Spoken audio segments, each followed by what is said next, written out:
Hello, my fellow warlocks. It is your favorite warlock here, practicing necromancer and overall career black magician, sorcerer. So today I want to talk to you about understanding the spirits and the entities within a particular form of tradition. These spirits will help you and guide you along many paths and rituals. You can learn from them. You can petition them to become their apprentice. They will guide you, they will teach you. And in today's world, not many people have that clarity or that understanding within their practices. They take it as a joke. They treat the entire system as a joke. It's more of being popular. It's more about being that look at me persona. Okay. And a lot of times they play off the fears of people. So they dress the part, they talk the part, but they really don't know much about those traditions. Over the last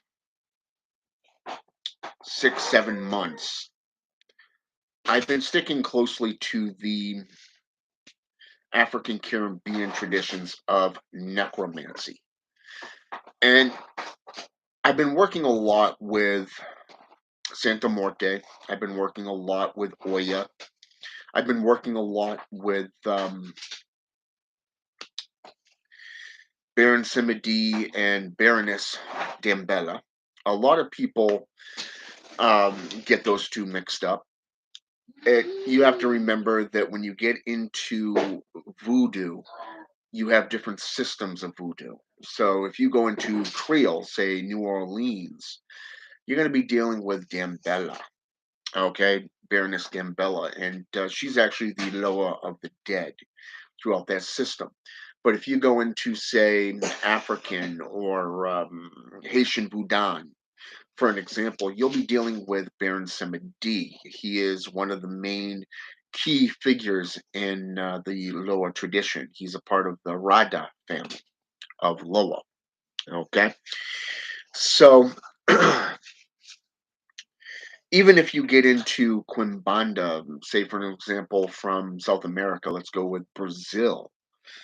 Okay, you're going to be dealing with, say for an example, let's go with Kalanga. Okay, Exu Kalanga. Okay, Exu Kalanga is one of those spirits that rules over the realm of the dead.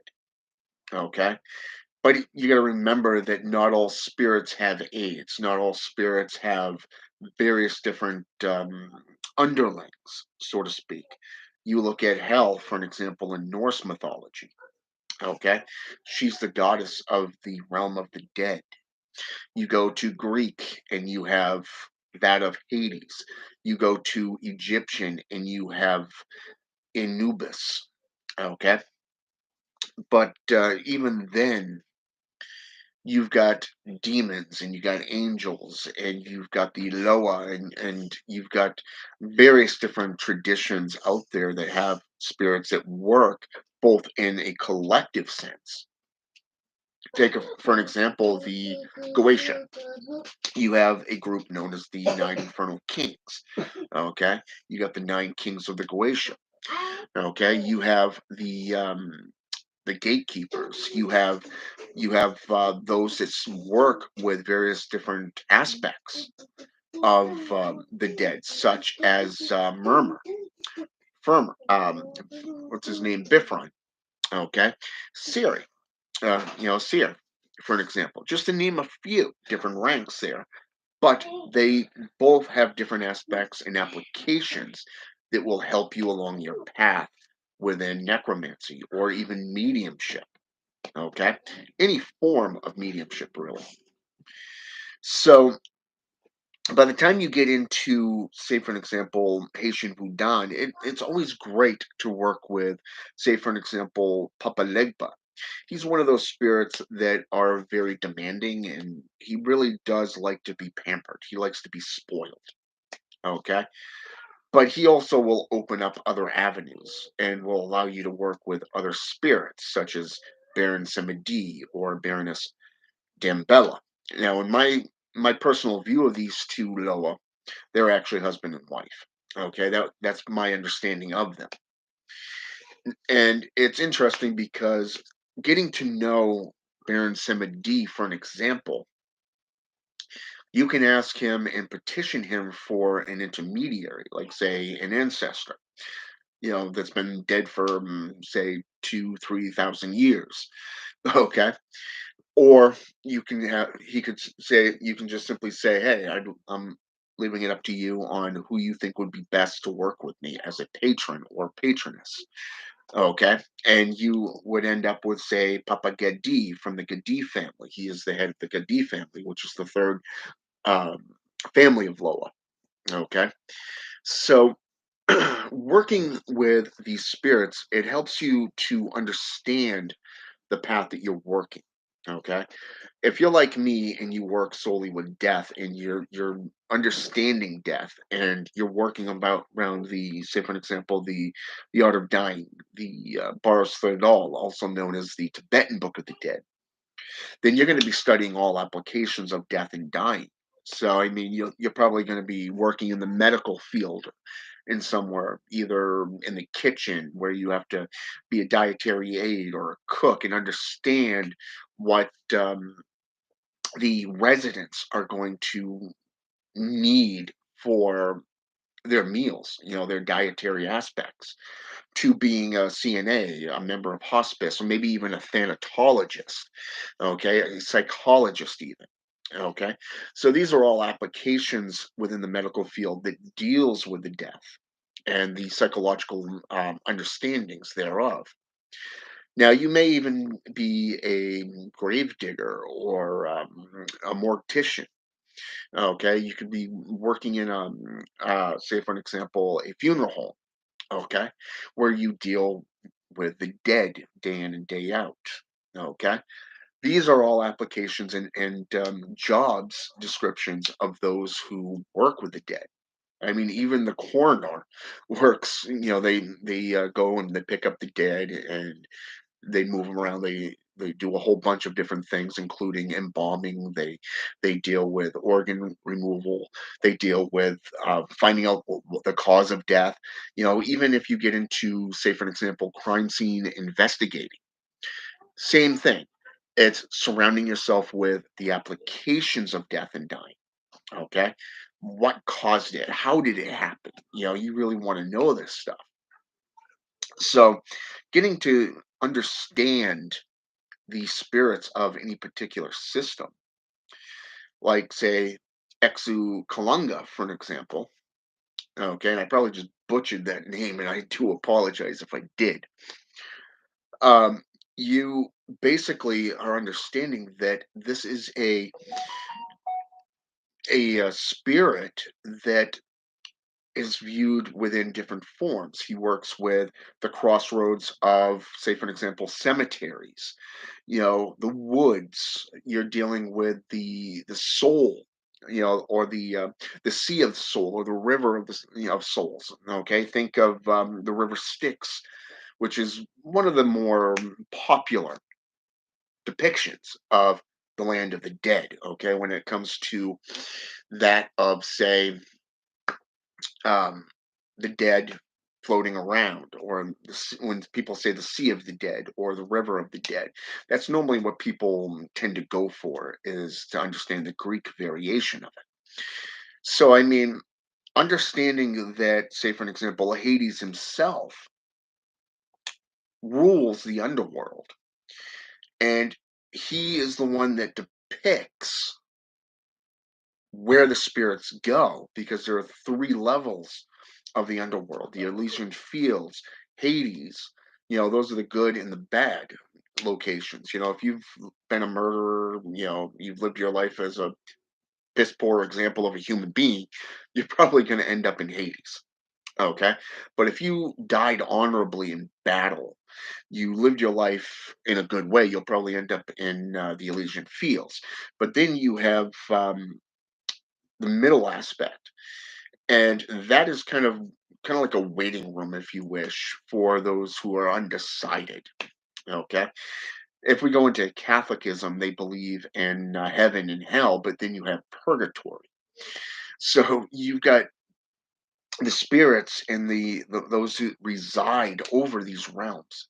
You probably heard of the nine choirs of heaven and hell. How about Dante's Inferno, for an example?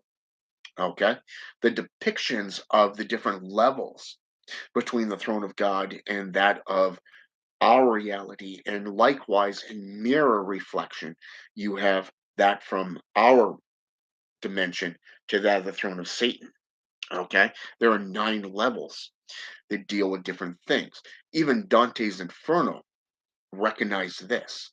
Okay, and the way he viewed it when he was talking and trying to educate the cardinal upon the error of his ways was there are different levels that mean different things. Each level is worse than the last. Okay. So it's kind of saying, hey, you got all these angels, all these demons, these demonic entities that rule over each one of these dimensions of the underworld, with Satan being in the very bottom. Judas Iscariot sits on his left because the left is set there for all those who betray, and then you have the warrior class, the loyal warrior class that sits on the right. Okay, the son of the devil, Mammon, if you wish. But right down the center of Satan is who's encased in fire and ice, the brimstone effect. You have different mouths. You have all the various mouths. Okay. So you're really getting that depiction that okay, you have entities that are singular, that work alone, and then you got those entities that have different people or different entities that work for them. Okay, like a collective. So when we get into Exu um, Kalunga, okay, he really has different personas. Okay, he deals with the crosses of the cemeteries, the woods, the um, the sea, the soul, the valley, the river of souls or the sea of souls, and a few others. Okay, so when you get into it, you really, really have to understand what you're getting into. So if you get into Santeria or Pedro Mayumbi or Monty for that matter, you're probably going to be working with Oya. Okay, Oya is the Orisha of the dead. Now, the term Orisha was originally a priest or priestess in Africa, but developed into the Caribbean traditions as a saint. Okay, a folk saint, kind of like Santa Morte, if you think about it, because Santa Morte was basically based off Mary, uh, and she's known as beloved death and the bony lady. Okay, and there's two variations of this that I know of. That of American and Central and South American practices of Santa Morte and worship and devout worship, and that of Portugal. Okay, and there this is a spirit that can ascend and descend, much like if we go into the book of Mark, for an example, in the Bible, we see the Jacob's ladder effect, where the key figure here, the Son of God, is sitting there on top of the mountain with two of his devoutes, and a rift opens up behind him, and it shows angels ascending and descending on the Jacob's ladder. I believe this is chapter 5, if I'm not mistaken. And then there was another one where a rift opens up and two prophets came through from the spiritual realm. This in form is a form of invocation or evocation. It's a form of conjuration. Okay. Whereas if you get into the Witch of Endor, you're basically looking at reanimation or conjuration of a spirit. Okay. So I want you to be clear, I want that to be classified, clarified right there, because there are different practices, there are different perceptions of the magical journey, especially when you're working with spirits. If you get into, say, for an example, Anubis, He's the guy that he's known as the embalmer, the protector of the grave, the watcher of the cemetery. Okay, the jackal-headed dog, and he sits there and basically he stands at the crossroads, if you wish, on a platform where he, how should I say this? He basically, you got a whole line of souls in Egyptian mythology within the underworld where he's basically looking at you from a feather and a heart perspective. Okay, unlike Osiris, who weighs your iniquity with the gold versus the feather on the little weighing device there, he's actually weighing you. Anubis is actually weighing your guilt and your iniquity, the whole kit, the whole 9 yards, basically, between a human heart and that of a feather. So if the heart is heavy, you're going to go to hell, so to speak. Whereas if your heart, the feather is lighter than the heart, then you go to the celestial realms. And one of the things that you can understand throughout any tradition of working with spirits and entities is that there is a city of the gods. Okay, Brazil is renowned for these. You go down into Inca or province, or you go to the temples in Brazil. You go to say for an example Giza, where the temples are. Okay, and you're going to see all these hieroglyphs and these etchings within the on the walls depicting these gods and how they were worshipped, how they were seen. Okay.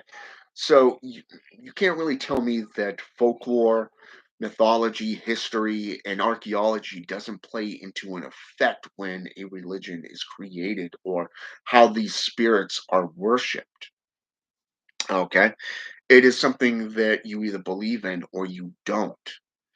And if you're an atheist, you're not going to believe in any of these spirits. And if you're a Luciferian, you're most likely going to see them as masks. Okay. But if you are devout to that particular system of magic, you're going to want to get in touch with these spirits. You're going to want to erect a peristyle and a shrine dedicated to these particular spirits. And like I said, it comes down to the path working. I'm only speaking on the necromantic aspects here, okay? Because I am a necromancer and I like to work with and surround myself with death. I'm the kind of guy that you'd find hanging out in a cemetery or a mausoleum, maybe a funeral home or a hospital, a long term living center. Okay, so I mean, that's just me. I like to surround myself with death. I like to work with death. I like to work with the agents of death. And trust me when I tell you that these beings have helped teach me on various different levels, from baneful and wrathful sorcery to that of of divination. I'm talking um, void meditations. I'm talking working with a scrying mirror. I'm talking working with cartomancy and runes and hemomancy practices. Okay. They've shown me a lot over the last 4 years since I got into necromancy. Okay. And to be honest, it's the best path I've ever done throughout 33 years of intense, devout study, committed practice and study. Okay.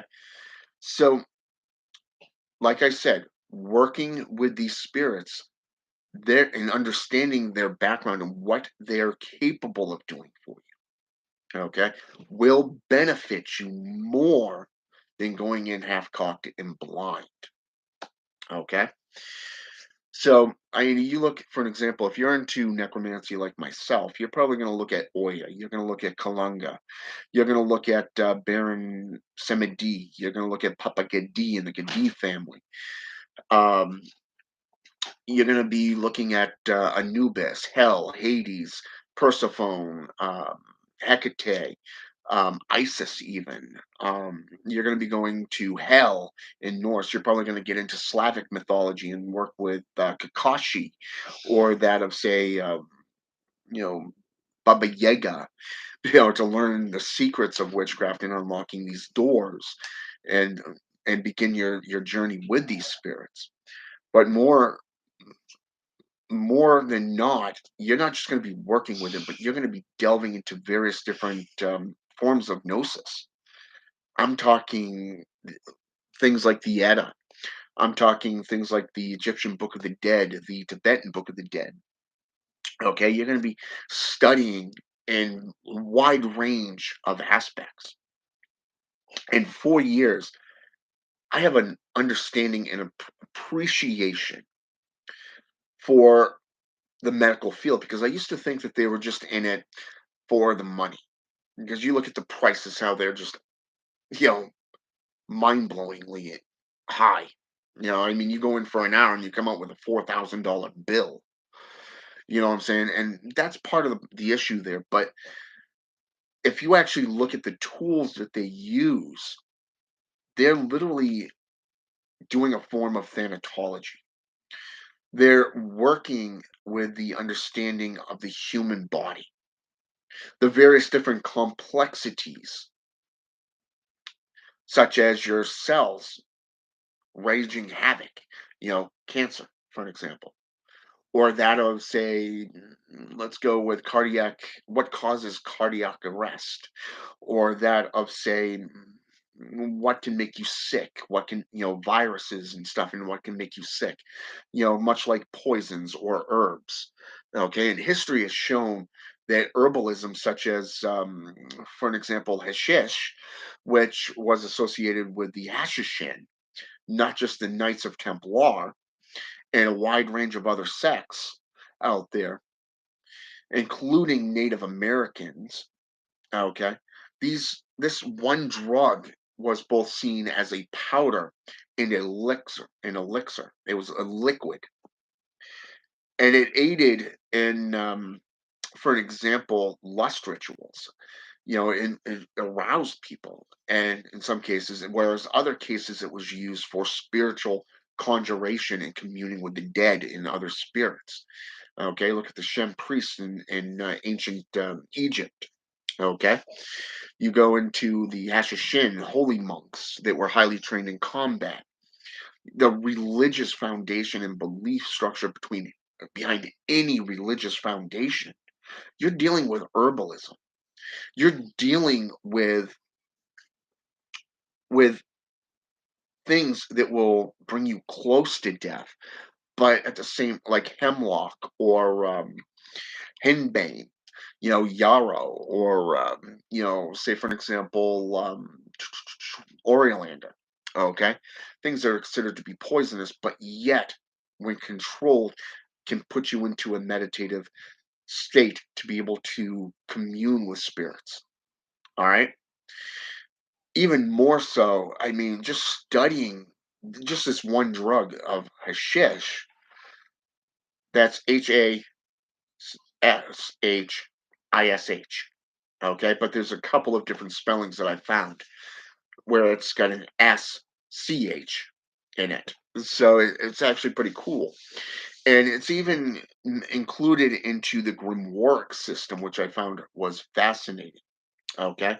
I didn't even realize that this drug was associated with things like the Picatrix. Okay. Grimoire, just to name one. Okay.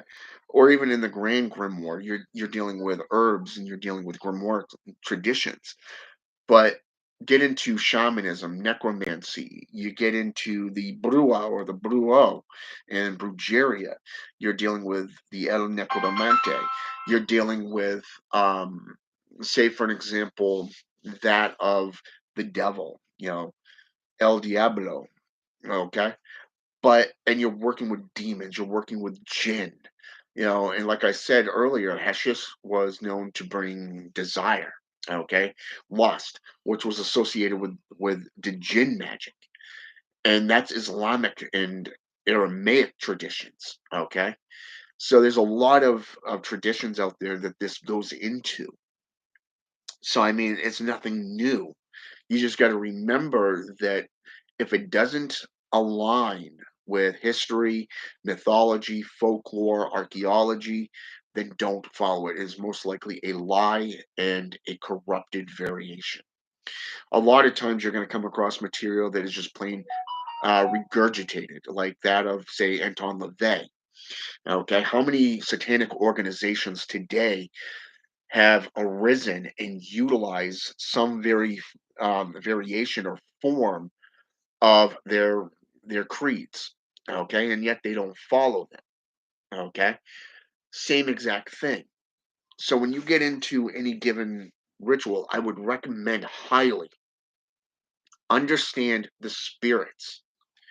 Work with those spirits because they will aid you more than being guided by a higher up that's been corrupted and has a lack of understanding within those traditions. All right. So with that said, I hope this has been enlightening. I hope it's been educational. If you like what you've seen, feel free to hit the subscribe button. If not, just plain the notification button so you can be notified when I go live again. I want to thank all of you for taking the time to watch my videos and to like them. If, like I said, if you have questions, feel free to reach out. All right. I live my life by two codes, two rules and two rules only. Number one, whatever you preach, always back it up with numerous sources. Okay. What did I do throughout this video? I gave you numerous sources to delve into. Okay. Second of all, always make yourself available to the public because you are responsible to the public for what you say and do. Okay. It is not the other way around. We're not JCI. We are not the Judo Christian institutions. We're not going to sit there and pray to a God for mercy and fear of condemnation. No. We're not going to answer to the Vatican. We're not going to answer to the church. No, we're not that type of people. We are responsible unto the things and the acts that we do. Nothing more, nothing less. We work with the spirits within a responsible relationship. Okay? Partnership, even. A lot of the times when you work with these spirits, you're going to be working to further their goals and agendas just as much as they're willing to help you with yours. All right? But keep that in mind. All right? Have a good day. And until next time, I'm out.